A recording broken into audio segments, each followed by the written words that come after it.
Bien amigos, tal y como habíamos anunciado, nos place recibir al candidato a senador del Distrito Nacional por el Partido de la Liberación Dominicana, con quien empezamos estas entrevistas, porque tenemos invitados para el resto de esta semana también a quienes van a competir con él.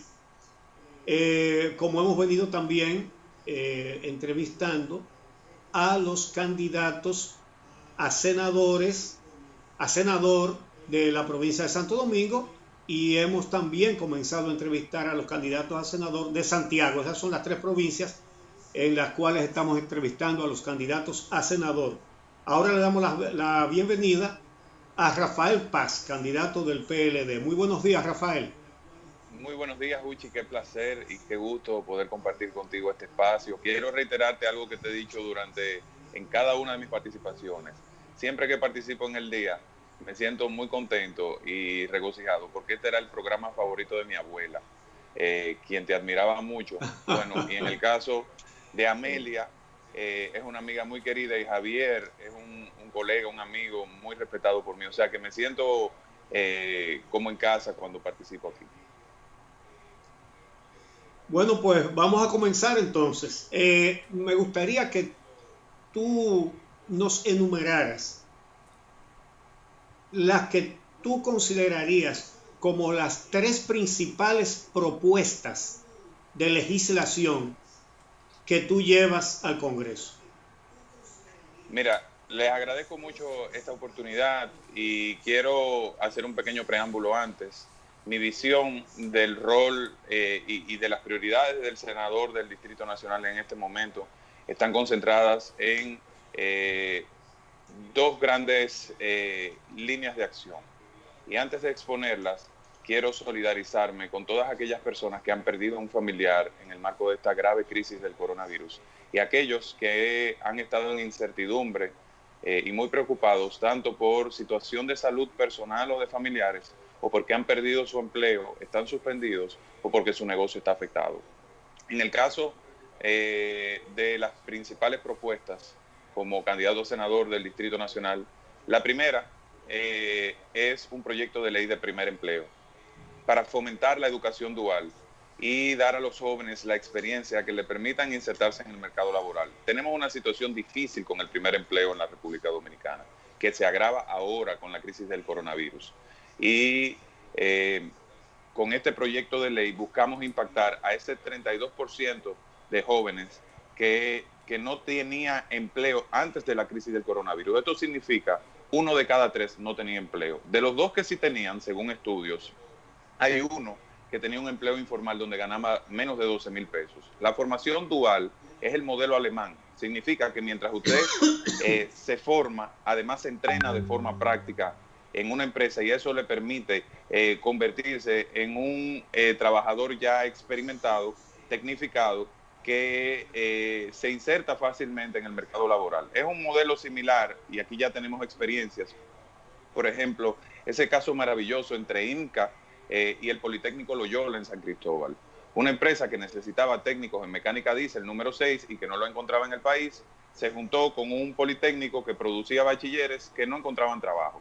Entonces juntaron la gimnasia y la magnesia, y ahora ese politécnico gradúa técnicos en esa área que van a ganar entre 40 y 45 mil pesos. Ese es un círculo virtuoso maravilloso que transforma territorios. El segundo proyecto de ley tiene que ver con lo que considero es el epicentro del desarrollo de una comunidad, los clubes deportivos y culturales. Voy a someter un proyecto de ley de fomento de clubes deportivos y culturales para hacer renacer la actividad deportiva en nuestros sectores. A mí me gustan los contrastes. Y quiero poner dos grandes ejemplos del Distrito Nacional. Usted mira la situación, por ejemplo, de Villajuana, donde está el Club Mauricio Báez, que es una institución, que es el epicentro del desarrollo de esa comunidad. Ahí usted tiene deporte, cultura, formación técnico-profesional, gracias a ese trabajo maravilloso que hace la fundación y hace el club. Ahí usted tiene programas, por ejemplo, de jóvenes que van a la universidad a estudiar ingeniería y en la tarde participan en reforzamiento para los que están en clases de matemática en el bachillerato o en la primaria. Y eso produce una comunidad sana donde tiene deportistas profesionales destacados. Sin embargo, se va a Capotillo y se encuentra con una comunidad que produce imágenes como las que vimos en la semana pasada, jóvenes caminando en las calles, disparando hacia el aire. Y cuando usted mira a profundidad la situación de Capotillo, se da cuenta de que no hay un club deportivo y cultural. Los jóvenes tienen que hacer deportes en las calles. Y este proyecto de ley de clubes deportivos y culturales lo que haría es, en función del éxito, financiar la actividad deportiva por la cantidad de clubes, de medallas conquistadas, por la cantidad de jóvenes afiliados. Si además tienen deporte femenino, que es clave para el desarrollo de nuestras adolescentes, de nuestras mujeres. Si además tienen actividades culturales como danza, teatro, pintura. He dicho que el otro nombre de la delincuencia, del vicio y del embarazo adolescente es el ocio. Y eso se combate con un círculo virtuoso de cultura, de deporte y de trabajo. El tercer proyecto de ley tiene que ver con algo que toca mi corazón y es una deuda de gratitud que tengo. Porque como te he dicho muchas veces y le he dicho, Uchi, a mí me criaron mis abuelos. Yo fui separado de mis padres a los 6 meses de edad. Y cuando yo llegué a las manos de mi abuelo, él tenía 73 años. Yo tenía 6 meses. Murió a los 89 años y fue mi mejor amigo. Y yo tengo un compromiso con los envejecientes de la República Dominicana. Por eso voy a someter una modificación a la ley de protección a la persona envejeciente para crear un instituto que acompañe a los abuelitos, a los abuelos, con su alimentación, con su medicina y con su recreación. Pero además que establezca como derecho y que al jubilarte se mantenga tu seguro médico. Porque una de las grandes injusticias de la ley de seguridad social es que cuando un trabajador se jubila, le quitan el seguro médico en el momento donde necesita mayor atención en salud y medicinas. Eso tiene que ser revertido. Yo aspiro a una sociedad donde envejecer no sea una desgracia, sino que sea un privilegio, que sea digno. Y para eso tenemos que establecer un buen régimen de protección a las personas de la tercera edad. Incluso con un buen sistema de descuento como existen en otros países en ciertos servicios públicos. Yo estoy convencido de que el país ha construido el bienestar suficiente. Obviamente estamos ahora mismo en el marco de una crisis para dar dignidad a sus envejecientes. Esos son los 3 grandes proyectos centrales que obviamente están acompañados de una serie de iniciativas ya en el ámbito de la institucionalidad, del fortalecimiento del Congreso y de dar un mayor peso al rol de representación. Yo creo en una representación activa a partir de la realidad del Distrito Nacional, que no es una sola, ni siquiera son 3 circunscripciones, no son 3 realidades, son 70 realidades. El distrito tiene 70 grandes comunidades y yo voy a sacar la oficina del senador del Palacio del Congreso y voy a establecer 3 oficinas de gestión senatorial con un equipo técnico y político, humano y cercano, vinculado a las comunidades para hacer seguimiento a los temas del desarrollo. Hay una gran necesidad de generar ese vínculo entre la comunidad y las instituciones del Estado. Y la oficina del senador, que es el principal representante político del territorio, es, digamos, ese eslabón necesario, ese órgano gestor que hace que los programas públicos se orienten a aquellas personas que realmente lo necesitan. Paz. Esa a grandes rasgos es mi visión. Como has establecido, desde el Congreso Nacional se promueven iniciativas legislativas a nivel local, pero también se promueven iniciativas legislativas que tienen que ver con toda la nación. Una de las tareas pendientes que tiene la República Dominicana es la aprobación del Código Penal, y esa aprobación está pendiente debido a que, aunque el Poder Ejecutivo promueve que se inserte la excepción de permitir la interrupción del embarazo bajo las 3 causales ya muy bien conocidas, en el Congreso Nacional el proyecto sigue estancado. Quisiera saber cuál es tu visión con relación al tema de las 3 causales y la aprobación del Código Penal. ¿Cuál sería la posición como legislador? Bueno, mi posición ya es plenamente conocida y yo he dicho que Y quiero aprovechar para poner un paréntesis. Uchi, yo estoy convencido que uno de los problemas que tiene la manera en cómo se discuten las leyes en la República Dominicana es que queremos hacer a veces un ejercicio de arquitectura general legislativa. Es decir, en vez de tomar artículos determinados de leyes que tienen que ser actualizadas, que nos permitirían ir en reformas parciales de manera ágil, queremos hacer grandes ejercicios de codificación para sacar grandes leyes. ¿Cuál es el impacto que tiene esto? Que entonces iniciamos en la discusión de un gran código que tarda 20 años en ser conocido por una Cámara. Y en promedio, las leyes más importantes toman un promedio de 10 años en ser aprobadas. Porque estas grandes codificaciones tocan muchos aspectos de la vida nacional y tocan distintas esferas. Entonces, ¿qué sucede? Una sola cosa te traba una legislación o muchas legislaciones importantes. Yo he dicho que nosotros necesitamos establecer en República Dominicana el cúmulo de penas, que tenemos que establecer la autoría intelectual, que tenemos que establecer delitos como la conspiración, como la coalición, entre otras. Y todas esas figuras están trabadas porque decidimos iniciar una gran discusión de un proyecto de Código Penal. Si se hubieran introducido modificaciones parciales, ya hubiéramos avanzado en ese sentido. Con relación al tema de la protección de la vida, yo he dicho que me ajusto a la posición de defensa de la vida desde la concepción hasta la muerte, y que cualquier tipo de excepción tiene que ser considerada a partir de los protocolos médicos, pero que en la legislación dominicana establecer de manera, digamos, como categoría absoluta 3 causales no forma parte de nuestra visión. Cuando se refiere a los protocolos médicos, ¿a qué se refiere?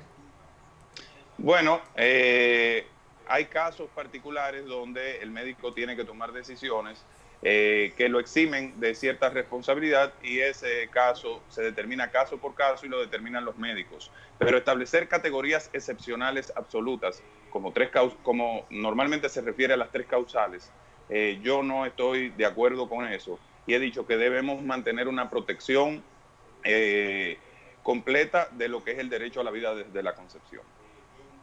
Mi posición es pública, todos lo conocen. Yo soy completamente, como dirían, pro-life, pro-vida. Entre las 3 prioridades que señalaste a mi primera pregunta, que fue los proyectos prioritarios para ti, las propuestas prioritarias, mencionaste el empleo, deporte, cultura, trabajo, protección de los envejecientes. Hay una preocupación fundamental que tiene que resolverse en la sociedad dominicana, y que uno de los escenarios, obviamente, donde deben producirse las soluciones, es el tema de la independencia de la justicia. ¿No tienes ninguna inquietud en ese sentido? Sí, Uchi, hay de hecho una serie de propuestas particulares, y quiero aprovechar para un poco explicar. Desde mi perspectiva, lo más importante es las conquistas sociales de la gente, ¿verdad? Lograr que la gente tenga más derechos, que podamos resolver problemas sociales transversales.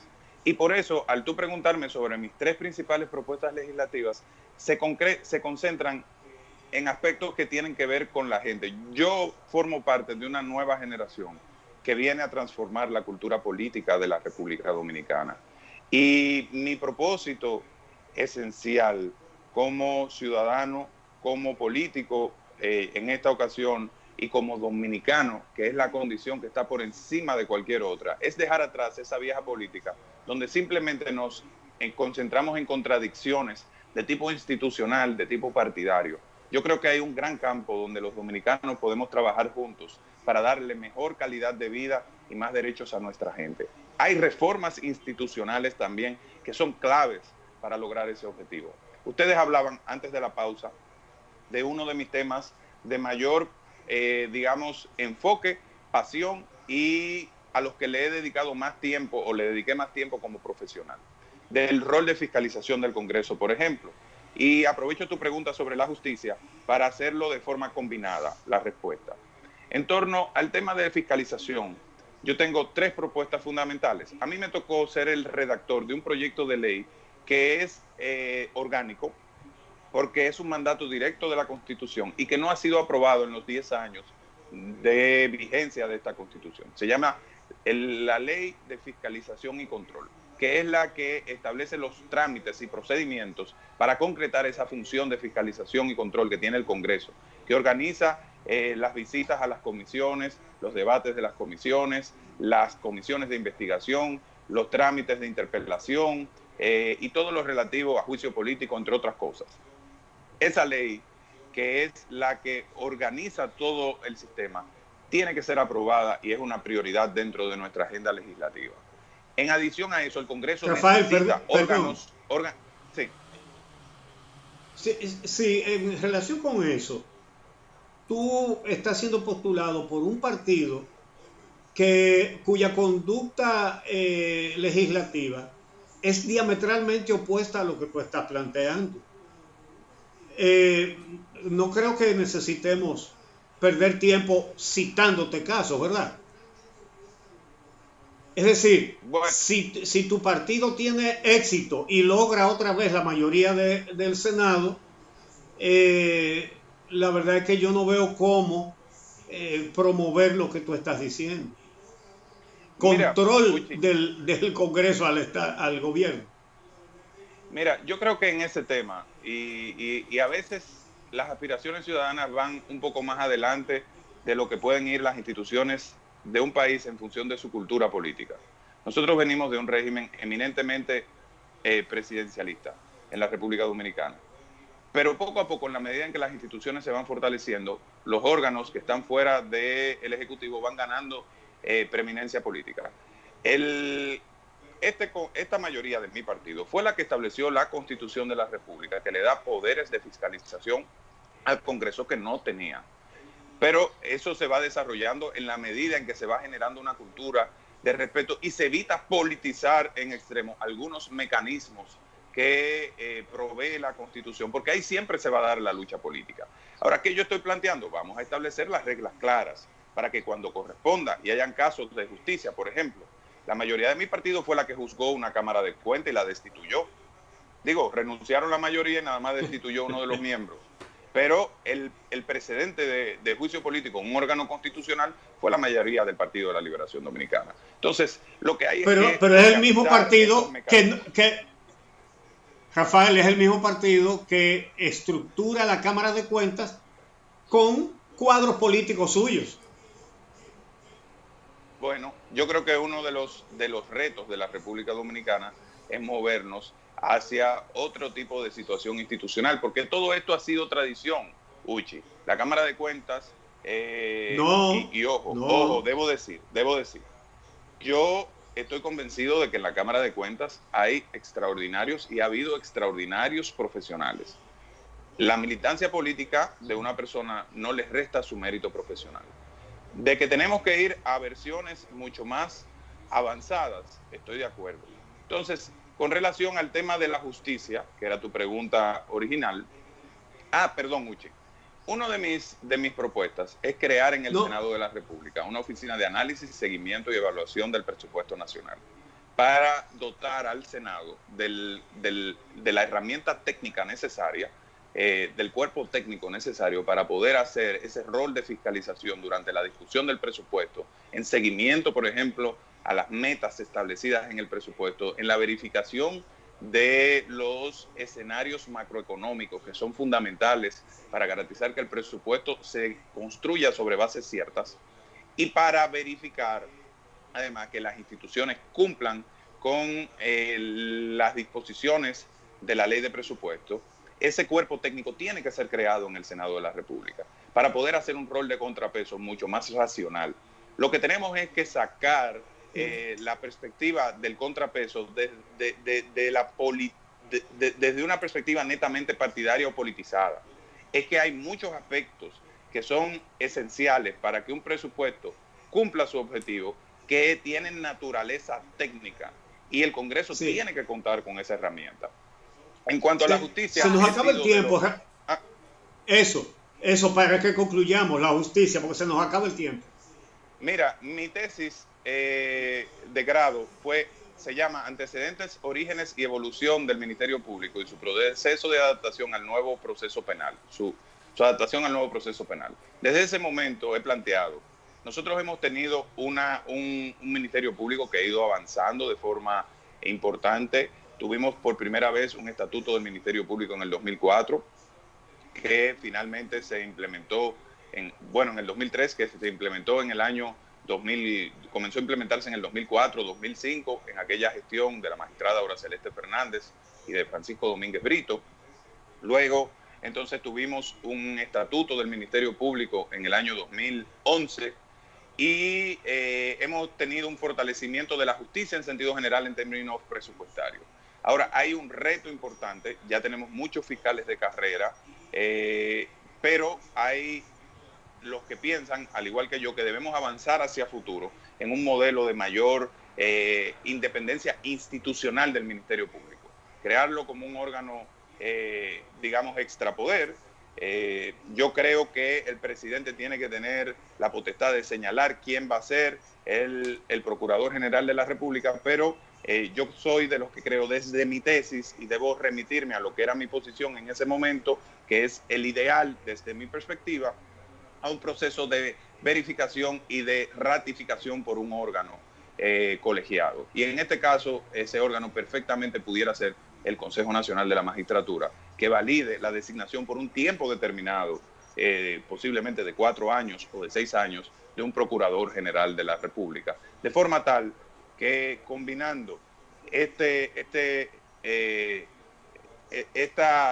rigor en la designación y la permanencia con la fortaleza presupuestaria que ha ido alcanzando, con una justicia que tiene que ir progresivamente fortaleciéndose también a nivel jurisdiccional, yo creo que la República Dominicana puede ir alcanzando mayores niveles de eficacia de su justicia. Yo digo, Uchi, uno de los retos permanentes de la República Dominicana es mejorar su sistema de justicia. Y aquí no deben haber colores, no deben haber visiones, obviamente hay matices, pero yo creo que todos los dominicanos coincidimos en que debemos trabajar de forma permanente para que nuestros jueces tengan más recursos, para que nuestros jueces tengan mayor formación, para que haya mejores criterios de selección y para que tengan garantizada de manera plena la independencia, que es fundamental para ejercer un rol de hacer justicia. Uchi, bien, pues si muchísimas gracias. Yo quisiera hacer, Uchi, si me permite, yo quisiera pedirle a Paz que lo más breve que pueda, porque nos pidieron la pausa ya, pero tengo una inquietud que tiene que ver con los trabajadores, ya que le he hablado mucho del empleo. Como directivo, alto ejecutivo del CONEP, Paz estuvo al frente de la propuesta del empresariado de modificación del Código Laboral. Y dentro de las propuestas del empresariado estaba la eliminación de la cesantía y así como otros derechos de los trabajadores. Vi unas declaraciones suyas de la semana pasada, la que indicaba que no está de acuerdo con la eliminación de la cesantía. ¿Por qué confiar en las palabras de Rafael Paz ahora y no creer que tal vez al llegar al Congreso represente nuevamente los intereses del empresariado? Bueno, Amelia, te agradezco la pregunta. La razón es sencilla. Mira, yo soy un hombre, y todo el que me conoce lo sabe, que cuando digo que una cosa es verde, y cuando digo que es azul, es azul. Si yo me comprometo con una visión, me comprometo. Lo segundo que tengo que decirte es que de lo que yo soy responsable como titular de una entidad del Estado y como servidor público es de la generación de miles de empleos a través de toda la acción del Consejo Nacional de Competitividad, donde eliminamos cientos de trabas burocráticas que limitaban la capacidad de los emprendedores, de las pequeñas empresas y de los exportadores de poder crecer. Es decir, yo he estado vinculado a algo que es fundamental para la República Dominicana, la creación de empleos. Por eso el país en los últimos años, entre otras razones, ha sido capaz de crear más empleos de lo que demanda la población todos los años, que era uno de los grandes retos de la República Dominicana. A partir de mi entrada al Estado, yo pasé a otro momento de mi vida y inicié esta carrera política como un líder completamente independiente, con visión propia, con criterio y con carácter. Y por esa razón, por ser una persona equilibrada, de consenso, recibí el apoyo incluso de los líderes sindicales de la República Dominicana, Amelia, quienes son parte de este proyecto, me alzaron las manos, y me refiero a Pepe Abreu, a Gabriel del Río y a Jacobo Ramos, porque yo llevo una agenda al Congreso de equilibrios, de conquista de derechos para la gente. Todo eso que se habla de ese tema de la cesantía es campaña sucia y es de tractación y desinformación para confundir a la gente y tratar de generarle una animadversión. No, yo me refiero a la posición que planteaste como directivo del CONEP cuando te entrevistábamos como directivo del CONEP. O sea, bueno, a nosotros mismos. Entonces, esa era la posición de la institución, de un sector que estaba en negociación con otro sector en un diálogo tripartito. Esa era la posición del CONEP, y todo el mundo sabe distinguir, o nosotros, ¿verdad?, entre posiciones de instituciones y posiciones de personas. Entonces, en mi caso particular, yo incluso es tan manipulado ese tema que dicen la eliminación de la cesantía. Ellos nunca plantearon eso, pero como digo, eso es parte de toda una campaña, y la política es muy agresiva en este momento. Por eso es que yo he planteado que tenemos que dejar atrás la vieja política y ejercer una nueva forma de hacer política. Esa campaña de la acusación, del descrédito, hay que dejarla atrás. Yo he venido a hacerlo diferente. Yo he venido a concentrarme en propuestas, a conquistar corazones, a conquistar incluso razones, porque creo que los dominicanos podemos construir un mejor país con acción, con trabajo, con toda esta juventud deseosa de hacer cosas, y con gente que se ha pasado también la vida luchando para tener un mejor país. A veces, miren, todo lo tomamos en términos partidarios y de coyuntura y de intereses de momento, pero yo comprendo a mucha gente que está molesta y que puede estar molesta porque hay cosas que no han avanzado en la medida de sus expectativas. Yo vengo con una acción joven para con hechos transformar realidades, y por eso como joven decidí dar un paso al frente y competir en unas primarias abiertas del partido oficial de la República Dominicana en la capital, y gané esas primarias en contra de los pronósticos de mucha gente, con 56,000 votos, porque mucha gente confió en que es posible hacer la diferencia, en que es posible hacer que el juego cambie. Ese fue mi eslogan en las internas: el juego cambió.